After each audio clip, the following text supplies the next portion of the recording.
அனபாயன் இரண்டாம் குலோத்துங்கன். அத்தியாயம் 10. பரிவாதினி பதறினாள். பரிவாதினியின் வாயை பொத்திய காளத்தி தேவன் மாடி படிகளின் ஒரு மூலையில் தொங்கிக் கொண்டிருந்த சிறிய விளக்கு ஒன்றை பட்டென்று ஊதி அணைத்தான். மறுகணம் அந்த இடத்தில் மை இருள் சூழ்ந்தது. பரிவாதினி, கத்தி கூச்சலிட்டு என்னை உன் பெரிய தந்தையாரிடம் காட்டி கொடுத்து விடாதே. நான் ஒரு ஆபத்தில் சிக்கிக்கொண்டு உன்னிடம் அடைக்கலம் தேடி வந்திருக்கிறேன். இந்த இக்கட்டான சமயத்தில் நீதான் எனக்கு உதவி செய்ய வேண்டும் என்று மிக தனிந்த கெஞ்சும் குரலில் குழறினான் காளத்தி தேவன். பரிவாதினி சட்டென்று பின் நகர்ந்து 2 படிகளை விட்டு கீழே இறங்கி வலது காலை மேற்படியிலும் இடது காலை கீழ்ப்படியிலுமாக வைத்து நின்று கொண்டு தலையை நிமிர்த்தி இருளை ஊடுருவி பார்த்தாள். பயத்தால் அவளது உடல் கிடுகிடுவென்று நடுங்கிக் கொண்டிருந்தது. அவளுக்கு மீறிய வியப்பால் பனிச்சிலை போல சில்லிட்டு விட்டாள். பேசும் சக்தி இழந்து சிந்திக்கும் ஆற்றல் மறைந்து சவம் போன்ற நிலைக்கு ஆளாகிவிட்டாள். இத்துணை குளறுபடியான நிலையிலும் அவளுடைய இதயத்தின் எங்கோ ஒரு மூலையில் ஏதோ ஒரு விதமான குதூகலம் நூழிலை போல மிக மென்மையாக நீண்டு கட்டுக்கு அடங்காமல் துடித்த அவ்விதயத்தை சுற்றி பிணைத்தது. தன் எதிரே நிற்பவன் காளத்தி தேவன் என்பதாலேயே அவள் அத்தகைய விசித்திர மகிழ்ச்சி கொண்டாள். பரிவாதினி, ஏன் இன்னும் இங்கேயே நின்று கொண்டிருக்கிறாய்? என்னை உனக்கு அடையாளம் தெரியவில்லையா? அல்லது எனக்கு அடைக்கலம் தர விருப்பம் இல்லையா என்று பரிதாபமான குரலில் படபடத்தான் காளத்தி தேவன்.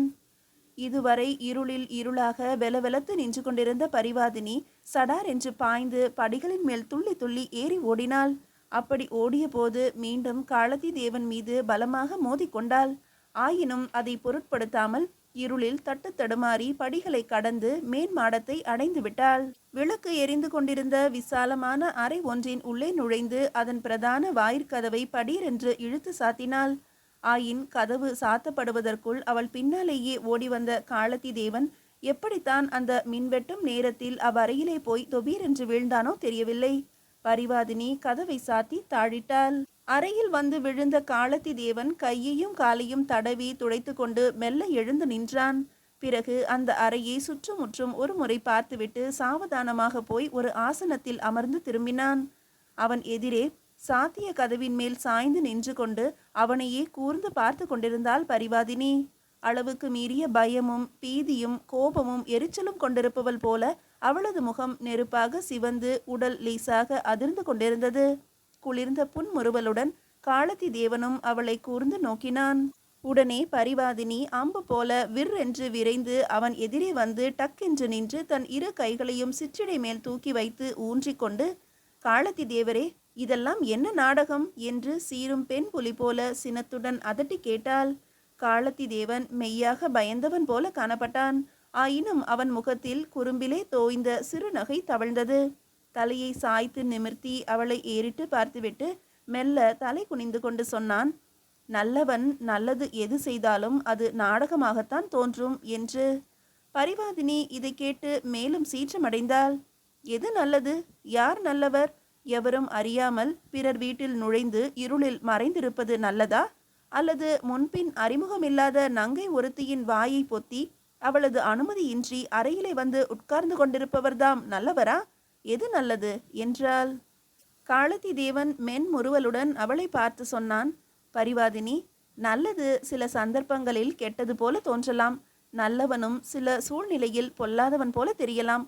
இம்மாதிரியான சமயங்களில் நிதானத்தை கடைபிடித்தால் மட்டுமே உண்மை புலப்படும். இல்லையேல் பொன்னும் பித்தளை போல காட்சியளிக்கும். நன்று நன்று, காளத்தி தேவருக்கு நடிக்கத்தான் தெரியும் என்று எண்ணினேன். அவருக்கு நன்றாக பேசவும் தெரிகிறது. பாடவும் தெரிந்தால் இன்னும் பொருத்தமாகிவிடும். என்ன செய்வது? சந்தர்ப்பம் ஒருவனின் மெய்யான பேச்சை கூட நகைப்புக்கு இடமாக்கி விடுகிறது. வாய்ப்பந்தலுக்கு இங்கே இடமில்லை. வந்த காரியம் என்ன என்பதை உடனே சொல்ல வேண்டும். நான் வந்த காரியம் பல என்றாலும் அவற்றை இப்போது சொன்னால் நிச்சயம் அவை நடிப்பு, நாடகம், வேடம், பொய் என்றெல்லாம் ஆகிவிடும். எனவே சொல்லாமல் இருப்பதே நல்லது என்று எண்ணுகிறேன். காளத்தி தேவரே, இது ஒரு கவிஞரின் வீடு. இங்கே வந்து யாராலும் பேச்சில் எவரையும் வென்றுவிட முடியாது. நீர் முதலில் சொன்னது வேறு, இப்போது சொல்வது வேறு. பரிவாதினி, பேச்சு போட்டியில் வென்றுவிட்டு போக நான் இங்கே வரவில்லை. முதலில் சொன்னதை மறைத்து அல்லது மறந்து புதிதாக ஒன்றும் சொல்லி தப்பிக்கவும் முயலவில்லை. உண்மையில் நான் இவ்வூருக்கு வந்ததற்கு ஒரு முக்கியமான காரணம் உண்டு. ஆனால் இப்போது இந்த மாளிகையில் வந்து நுழைந்ததற்கு வேறொரு காரணமும் எதிர்பாராமல் குறுக்கிட்டு விட்டது. எனவேதான் முன்னதை முன்னால் சொல்லி பின்னதை பின்னர் சொல்லலாம் என்றிருந்தேன். அதற்குள் நீ அவசரப்படுகிறாய், ஆத்திரம் கொள்கிறாய். நான் என்ன செய்ய முடியும்? வீண் பேச்சை வளர்க்க வேண்டாம். விஷயத்தை சொல்லி முடித்து உடனே இங்கிருந்து வெளியேறுங்கள். இப்போது எதுவுமே சொல்லாமல் இங்கிருந்து போய்விடவே நான் விரும்புகிறேன். அப்படி நடக்காது. அப்படி போனால் கத்தி கூச்சலிட்டு உம்மை என் பெரிய தந்தையாரிடம் பிடித்து கொடுத்து விடுவேன். பரிவாதினி, மிகவும் கெஞ்சி கேட்டுக்கொள்கிறேன். அது ஒன்றை மட்டும் செய்ய வேண்டாம். எதை முன்னால் சொல்ல வேண்டுமோ அதை கேள், சொல்கிறேன். எதையும் வரிசைப்படுத்தி சொல்ல வேண்டிய அவசியமில்லை. இங்கே ஏன் வந்து யாருக்கும் தெரியாமல் இருளில் ஒளிந்திருந்தீர் என்பதை மட்டும் சொன்னால் போதும். பரிவாதினியின் குரலில் இன்னமும் கூட ஆத்திரமும் கோபமும் பயமும் கலந்தே தொனித்தன. காலத்தி தேவன் அவளை பரிதாபமாக ஏறிட்டு பார்த்துவிட்டு சொன்னான், பரிவாதினி, உனக்கு ஒரு நல்ல காரியத்தை செய்துவிட்டு அதை சொல்லத்தான் இங்கு வந்தேன். என்ன நல்ல காரியமா? எனக்கா? ஆமாம், உன் அருமை தோழி எழிசை வல்லபிக்கு செய்த உதவி உனக்கு செய்தது போலத்தானே. காலத்தி தேவரே, நீர் என்ன சொல்கிறீர்?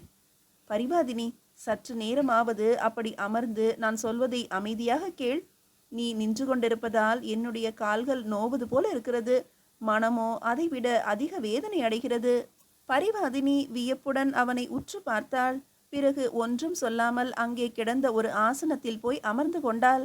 அதை கண்ட காலத்தி தேவனின் முகம் மலர்ந்தது. பரிவாதினி, 3 தினங்களுக்கு முன்பு இதே நேரத்தில் நம் மன்னர் குலோத்துங்கரை கங்கை கொண்ட சோழபுரத்தில் சந்தித்தேன். அவர் சேந்தமங்கலம் சிற்றரசர் காடவராயரிடம் ஒரு அதிமுக்கியமான ஓலையை கொண்டு போய் கொடுக்கும்படி கட்டளையிட்டார். அந்த ஓலையில் என்ன விஷயம் அடங்கியிருந்தது தெரியுமா? தில்லை திருப்பணி சம்பந்தமாக காடவராயரிடம் இரகசிய ஆலோசனை நடத்த மன்னர் பிரான் சேந்தமங்கலம் அரண்மனைக்கு வரப்போகிறார் எனும் செய்திதான் அவ்வோலையில் இருந்தது. நானோ ஒரு வீர வைணவன். தில்லை கோவிந்தராச பெருமாளை குலோத்துங்கர் கடலில் இடும் திட்டத்தை மனப்பூர்வமாக வெறுப்பவன். அரசரின் அத்தியந்த நண்பனும் அரசியல் செயலாளனும் ஆக நான் இருந்தாலும் அவரது இந்த அடாத செயலை பொறுத்து கொள்ள முடியாதவன். நட்புறவிற்கும் ராஜ விசுவாசத்திற்கும் எவ்வித பங்கமும் நேராமல் அவ்வொவ்வொரு விஷயத்தில் மட்டும் குலோத்துங்கரின் கருத்துக்கு எதிராக இருப்பது என்ற முடிவுக்கு வந்தவன். இதை மன்னரிடமே நேரடியாக சொல்லிவிட்டவனும் கூட. மாறுபட்ட சமய அபிப்பிராயங்களுக்கு மதிப்பளிக்கும் பண்புள்ள நமது மன்னர் எனது இந்த நேர்மையான எதிர்ப்பு உணர்ச்சிக்கு அணை போட முயலவில்லை. எனது கருத்துக்களை மக்களிடம் எவ்வித தடையுமின்றி சொல்லலாம் என அவரே அனுமதியும் கொடுத்துவிட்டார். அதே சமயம் என் மீது அவர் எப்போதும் போல அன்பு பாராட்டியே வருகிறார். அவரது இந்த பெருந்தன்மையான குணத்தை நான் பக்தி செய்தாலும் அதற்காக எனது சமய நம்பிக்கையை விட்டு கொடுத்து மன்னரின் அந்த அநீதி திட்டத்தை ஆதரிக்க நான் துணியவில்லை. அதில் மட்டும் வன்மையான மனதுடனேயே இருப்பவன். அப்படி இருக்கும் நான் எனது கருத்துக்கு விரோதமான ஒரு திட்டத்தை செயலாக்குவதற்குரிய மந்திர ஆலோசனை செய்வதற்கு மன்னர் சேந்தமங்கலம் வரும் செய்தி அடங்கிய ஓலையை எப்படி மனம் ஒப்பி காடவராயரிடம் கொண்டு போய் சேர்ப்பேன்? எனது எண்ணத்தை கூறி அந்த காரியத்தை என்னால் செய்ய முடியாது என்று மறுத்திருந்தால் நிச்சயம் அதை மன்னர் ஒப்புக்கொண்டே இருப்பார். ஏனென்றால் அவர் யாரையும் மனசாட்சிக்கு விரோதமாக எதையும் செய்ய கட்டாயப்படுத்துவது இல்லை. அதற்காக அவர்களிடம் மனக்கசப்போ குரோதமோ கொள்வதும் இல்லை. இவை தெரிந்தும் நான் அந்த மன்னர் விஜய அறிவிப்பு ஓலையை எனது மன விருப்பத்திற்கு எதிராக எடுத்து செல்ல ஒப்புக்கொண்டேன். ஏன் அப்படி ஒப்புக்கொண்டேன்? உண்மையை சொல்லுகிறேன் பரிவாதினி. உன்னால்தான், உன் மீது கொண்ட தூய அன்பால்தான், உன்பால் கவரப்பட்ட தெய்வீக பிரேமையால்தான் என்று சொல்லி நிறுத்தினான் காலத்தி தேவன். பரிவாதினி இதை கேட்டு கலகலவென்று சிரித்தாள். அந்த சிரிப்பில் கேலியும் அலட்சியமும் கலவையிட்டு உதிர்ந்தன. காலத்தி தேவரே, எதையாவது சொல்லி என்னிடமிருந்து தப்பித்து கொள்ளலாம் என்ற உமது எண்ணத்தை அறிந்து நான் உம்மீது இரக்கப்படுகிறேன். ஆனால் அத்துணை எளிதாக உமது பேச்சை கேட்டு ஏமாந்து விடுபவள் அல்லல் நான் என்பதை நீர் தெரிந்து கொள்ள வேண்டும். ஏன் இப்படி சொல்கிறாய் பரிவாதினி என்று ஏக்கத்துடன் கேட்டான் காலத்தி தேவன். அரசர் அனபாயர் சேந்தமங்கலம் அரண்மனைக்கு செல்ல உம்மிடம் ஓலை கொடுத்ததும் அதை நீர் உமது மனசாட்சிக்கு விரோதமாக எடுத்து செல்ல ஒப்புக்கொண்டதும் எப்படி என் மீது கொண்ட அன்பால் ஆகும்? எனக்கும் அந்த ஓலைக்கும் என்ன தொடர்பு? பொய் சொன்னாலும் பொருந்து சொல்ல வேண்டாமா? இப்படி அவசரப்பட்டு அவநம்பிக்கையான வினா எழுப்புவாய் என்றுதான் நான் முதலிலேயே உன்னை எனது பேச்சை சற்று நேரமாவது அமைதியாக இருந்து கேட்க வேண்டிக் கொண்டேன். சரி, நீர் சொல்லி முடிக்கலாம் என்றாள் பரிவாதினி. காலத்தி தேவன் சற்றே நிமிர்ந்து அமர்ந்து கொண்டு கூறினான், பரிவாதினி, அந்த ஓலையை உனக்காகவே நான் எடுத்துச் செல்ல ஒப்புக்கொண்டேன் என்பதற்கு விளக்கம் வேண்டுமா? அரசர் அனபாயர் சேந்தமங்கலம் அரண்மனைக்கு காடவராயரை காணச் செல்ல முடிவு செய்ததற்கு காரணம் தில்லை திருப்பணி பற்றி ஆலோசிக்கவே என்பது வெளிப்படை என்றாலும் அதன் உள்ளார்ந்த காரணம் வேறு ஒன்று என்பது என் ஒருவனுக்குத்தான் தெரியும்.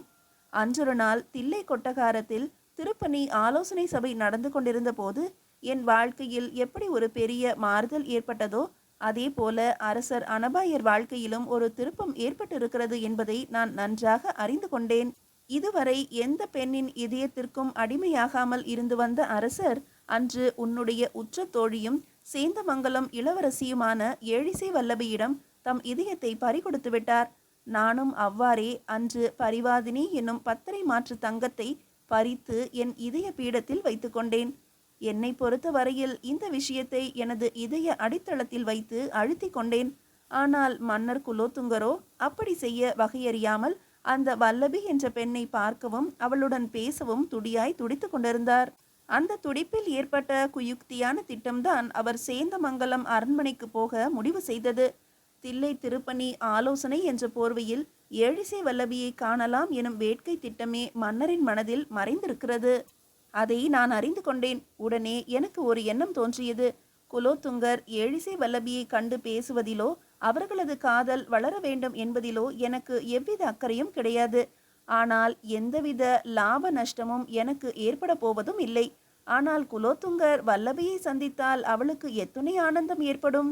அவள் ஆனந்தப்படுவதை காண அவளுடைய அருமை சிநேகிதி பரிவாதினி எவ்வளவு குதூகலப்படுவாள் என்று இப்படி எண்ணி பார்த்ததும் தான் நான் அந்த ஓலையை காடவராயரிடம் கொண்டு போய் சேர்க்க ஒப்புக்கொண்டேன். என் இதய கோயிலில் குடியேறிய பரிவாதினி எந்த வகையில் மகிழ்ச்சி கொண்டாலும் அது என்னுடைய மகிழ்ச்சியாகவே கொள்ளும் மனப்பக்குவத்தை நான் அடைந்து விட்டிருப்பதால் அவளது மகிழ்ச்சிக்காக அவர்களது மகிழ்ச்சிக்கு சந்தர்ப்பம் ஏற்படுத்தி வைக்கலாம் என்ற ஒரே முடிவுடன் தான் அந்த ஓலையை எடுத்துச் செல்ல ஒப்புக்கொண்டேன். நீங்கள் இப்படி சொல்வது இன்னும் கூட எனக்கு வேடிக்கையாகவே இருக்கிறது என்றாள் பரிவாதினி அலட்சிய புன்முறுவலுடன். ஆனால் அவள் முதலாக நீங்கள் என்று அழகாக சொன்னாள். இதை கேட்ட காளத்தி தேவன் எதையோ உணர்ந்து கொண்டவன் போல கண் இமைகளை சிமிட்டி, ஏன் பரிவாதினி, இதில் என்ன வேடிக்கை இருக்கிறது என்றான். அரசர் எழிசை வல்லபியை காண வேண்டும் என்ற விருப்பத்தால் தான் சேந்தமங்கலம் அரண்மனைக்கு போக திட்டமிட்டார் என்பதற்கு என்ன ஆதாரம்? அவரிடம் அப்படி ஒரு ஆசை இருக்கிறது என்று நீங்களே கற்பனை செய்து கொண்டும் இருக்கலாம் அல்லவா? சரியான வினாதான். ஆனால் பரிவாதினி, நீ நினைப்பது போல நான் அத்துணை வெகுளியான கற்பனாவாதி அல்ல. எந்த மனித உள்ளத்தையும் ஊடுருவி பார்க்கும் சக்தி பெற்ற யதார்த்தவாதி நான். எனவே உனது சந்தேகத்திற்கு சரியான மறுமொழி சொல்கிறேன் கேள். சோழ பேரரசின் ஏக சக்கரவர்த்தியான அனபாயர் குலோத்துங்கர் தில்லை திருப்பணி சம்பந்தமாக ஆலோசனை நடத்த சிற்றரசர் காடவராயரின் அரண்மனைக்குத்தான் போக வேண்டும் என்பதில்லை.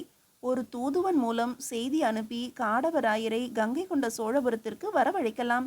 காடவராயரும் உடனே அந்த உத்தரவை ஏற்று ஓடி வந்து அரசரை காணலாம். இப்படி செய்வதை விட்டு சம்பிரதாயங்களையும் பொருட்படுத்தாமல் அரசரே சேந்தமங்கலம் அரண்மனைக்கு போகிறார் என்றால் அதற்கு என்ன காரணம்? சாதாரண மூளை படைத்தவனும் இதனை ஊகித்து அறிந்து கொள்வானே. பரிவாதினி அவனை வியப்புடன் ஏறிட்டு பார்த்தாள். இந்நேரம் வரை அவளிடம் இருந்த சினமும் பயமும் இப்போது சற்றே விலகி இருப்பது போல தோன்றியது. அவளது கண்களில் ஏதோ ஒரு உண்மையை அறிந்ததால் உண்டான மகிழ்ச்சி ஒளி கொஞ்சமாக ஒளிர ஆரம்பித்தது. காளத்தி தேவன் மென்முறுவலுடன் மீண்டும் பேசினான். குலோத்துங்கர் வல்லபியை சந்திப்பதால் அவளுக்கு ஏற்படும் மகிழ்ச்சியில் என் உள்ளம் கவர்ந்த பரிவாதினியும் பங்கு கொள்வாள் என்பதற்காக நான் அந்த ஓலையை எடுத்து செல்ல முடிவு செய்தேன் என்றாலும் அம்முடிவில் மற்றொரு சுயநலமும் இல்லாமல் இல்லை. சேந்தமங்கலம் அரண்மனைக்கு ஓலை எடுத்து சென்றால் அங்கு எப்படி ஏனும் உன்னை கண்ணால் கண்டாவது ஆனந்திக்கலாம் என்ற அடக்க முடியாத ஆசையால் தான் நான் அந்த பணியை ஏற்றுக்கொண்டேன். உடனேயே கங்கை கொண்ட சோழபுரத்திலிருந்து சேந்தமங்கலத்திற்கு புறப்பட்டேன். வரும் வழியில் நடுச்சாம இரவில் குலோத்துங்கரின் தில்லை திருப்பணிகளை எதிர்க்கும் கூட்டத்தை சேர்ந்தவரான திருக்கோவலூர் சேதிராயர் என்னை வழிமறித்து நான் எடுத்து சென்ற ஓலையை பிடுங்கிக் கொள்ள முயற்சி செய்தார். அதனால் எனக்கும் அவருக்கும் ஒரு பெரிய துவந்த யுத்தமே நடந்துவிட்டது. எப்படியோ அந்த சேதிராயரிடமிருந்து தப்பித்து கொண்டு சேந்தமங்கலம் வந்து சேர்ந்தேன். காடவராயரிடம் ஓலையை கொடுத்த பிறகு உன்னை காண என் கண்கள் துடித்தன. ஏக்கத்துடன் அந்த அரண்மனையை சுற்றி வட்டமிட்டு கொண்டிருந்தேன். அங்கே என் கண்ணில் தென்பட்ட வல்லபியின் சேடி சோறுடையாள் என்பவளிடம் உன்னை பற்றி விசாரித்தேன். அவள் சொன்ன செய்தி என்னை பெரும் ஏமாற்றத்திற்கு உள்ளாக்கிவிட்டது. பரிவாதினி இந்த அரண்மனையிலிருந்து குன்றத்தூருக்கு போய் பல திங்கள்கள் ஆகிவிட்டன என்று அவள் சொன்னதும் என் மனம் என்ன பாடுபட்டது தெரியுமா? எனினும் மனதை தளர விடாமல் வந்த களைப்பையும் பொருட்படுத்தாமல் சேந்தமங்கலத்திலிருந்து அன்று இரவே குன்றத்தூருக்கு புறப்பட்டேன். இன்று மாலை குன்றத்தூர் எல்லையை நெருங்கிக் கொண்டிருந்த போது சற்றும் எதிர்பாராத விதமாக இருவர் பின்தொடர்ந்து வந்து திடீரென தாக்க ஆரம்பித்தார்கள். பிரதம அமைச்சர் அருள்மொழி தேவரை பார்க்க வரும் சாக்கில் எப்படியும் உனது திருவதனத்தை தரிசித்து ஆனந்திக்கலாம் என்று வந்த என்னை தடுத்து விரட்டிவிட வேண்டும் என்ற எண்ணத்துடன் அப்படி தாக்கினார்கள் போலும். 2 பேராக வந்து தாக்கிய அவர்களுடன் நீண்ட நேரம் போராடி களைத்து போனதால் ஊரை நோக்கி ஓடி வர தலைப்பட்டேன். அப்போதும் அவர்கள் என்னை விடாமல் துரத்தி கொண்டே வந்தார்கள். குதிரையையும் இழந்து ஓடி வந்த நான் நத்தத்தை அடைந்தபோது அவர்கள் என்னை பிடிக்க மிகவும் நெருங்கிவிட்டார்கள். உடனே வேறு வழியேதும் தோன்றாமல் இந்த மாளிகையின் மதில் மேல் ஏறி உள்ளே குதித்து சாளரத்தை பிடித்து ஏறி எப்படியோ மாடிக்கும் வந்துவிட்டேன். என்னுள் ஏற்பட்டிருந்த உயிர் பயம் சற்றே அகல ஆரம்பித்ததும் தான் நான் அடைக்கலம் புகுந்த மாளிகை அமைச்சர் அருள்மொழி தேவருடையது என்பது தெரிய வந்தது. இதனால் மேலும் குழப்பமடைந்த நான் மாடியிலிருந்து உட்பக்கமாக இறங்கி அமைச்சரிடமே தஞ்சமடைந்து விவரத்தை சொல்லலாம் என்று மெல்ல படிகளில் இறங்கினேன். பாதி படிகளை கடந்ததுமே அருள்மொழி தேவர் ஒட்டக்கூத்தரிடமும் தண்டி ஆசிரியரிடமும் பேசி கொண்டிருந்தது எனக்கு தெரிந்துவிட்டது. நான் வைணவன் என்ற ஒரே காரணத்திற்காக ஒட்டக்கூத்தர் என்மேல் அர்த்தமற்ற சந்தேகமும் மனக்கசப்பும் கொண்டிருக்கிறார். அப்படிப்பட்டவரின் எதிரே இந்த நிலையோடு போய் நின்றால் என்னை பற்றி என்ன நினைப்பார்கள்? என்னை சோழ அரசாங்கத்திலிருந்து ஒழித்து கட்ட இந்த சந்தர்ப்பத்தை அவர் நன்கு பயன்படுத்தி கொள்ளவே நினைப்பார். அதற்கு இடமளிக்க கூடாதே என்பதால் இனி என்ன செய்யலாம் என்று யோசித்து குழம்பியபடி இந்த மாடிப்படியின் நடுவில் இருளில் நின்று கொண்டிருந்தேன். அந்த சமயத்தில்தான் நான் யாரை பார்க்க வேண்டும் என்பதற்காக இவ்வளவு துன்பங்களுக்கும் உட்பட்டு ஓடி வந்தேனோ அவளே நீயே என் எதிரில் வந்து திருடன் என்ற நிலையில் என்னை பிடித்து விட்டாய். அது சமயம் நீ மட்டும் சற்றே குரல் எழுப்பியிருந்தாலும் என் நிலைமை என்ன ஆகியிருக்கும் தெரியுமா? கடவுள்தான் என்னை காப்பாற்றினார். எல்லையற்ற தூய அன்புடன் ஒருவன் செய்யும் காரியங்களுக்கு தெய்வத்துணை எப்போதும் இருக்கும் என்பதை இன்றுதான் அறிந்து கொண்டேன். எதற்காக இத்துணை ஆபத்துக்களெல்லாம் உட்பட்டு இங்கு ஓடி வந்தேனோ அந்த ஆசை நிறைவேறிவிட்டது. என் இதயத்தில் குடிகொண்ட தெய்வத்தை பார்த்ததோடு அல்லாமல் அதனுடன் இந்நேரம் பேசி கொண்டிருக்கும் பாக்கியத்தையும் பெற்றுவிட்டேன். இனி என்னை நீ உன் பெரிய தந்தையிடம் காட்டி கொடுத்தாலும் அது பற்றி நான் கவலைப்பட மாட்டேன். அது உன் சொந்த முடிவை பொறுத்தது. காலத்தி தேவன் கம்பீரமாக ஆனால் கம்மிய குரலில் பேசி நிறுத்தினான். இதையெல்லாம் கேட்ட பரிவாதினி இந்த உலகத்தில் இருப்பவளாகவே தெரியவில்லை. அவளது முகமும் மேனியும் பன்மடங்கு அழகுடன் மிளர்ந்தன. இனிய கனவு ஒன்றை கண்டுகொண்டு இருப்பவள் போல தோற்றமளித்தாள். அதனால் அவளது கண்கள் குவிந்த நீலோற்பல மலர் போல சிறிதே மூடியிருந்தன. அதரங்கள் சிவந்து ஈரமாகி தளதளவென்று நெளிந்து கொண்டிருந்தன. பரிவாதினி மௌனமாக தலைகுனிந்து கொண்டிருந்தாள்.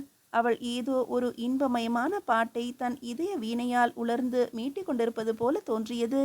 ஏனென்றால் அவளின் மலர் பாதங்களில் ஒன்று இரத்தின கம்பளம் விரித்திருந்த தரையில் லயக்கட்டோடு தாளம் போட்டு கொண்டிருந்தது.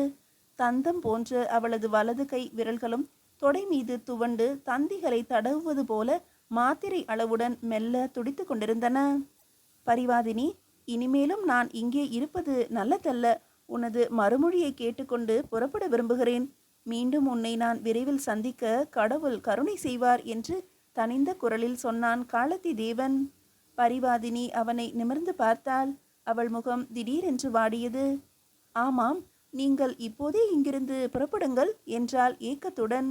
அக்கணமே காலத்தி தேவன் எழுந்து சாளரத்தின் வழியே சரசரவென கீழே இறங்கி போய்விட்டான். பரிவாதினி மெல்ல எழுந்து சென்று தாழிட்டிருந்த கதவை திறந்தாள். அடுத்த வினாடி அவள் உடல் ஒரு குலுங்கு குலுங்கி நின்றது. அதற்கு காரணம் வேறொன்றுமில்லை. அமைச்சர் அருள்மொழி தேவர் அப்போதுதான் அந்த மாடி படிகளிலிருந்து மளமளவென கீழே இறங்கி போய்க் கொண்டிருந்தார். மீதியை அடுத்த அத்தியாயத்தில் காணலாம்.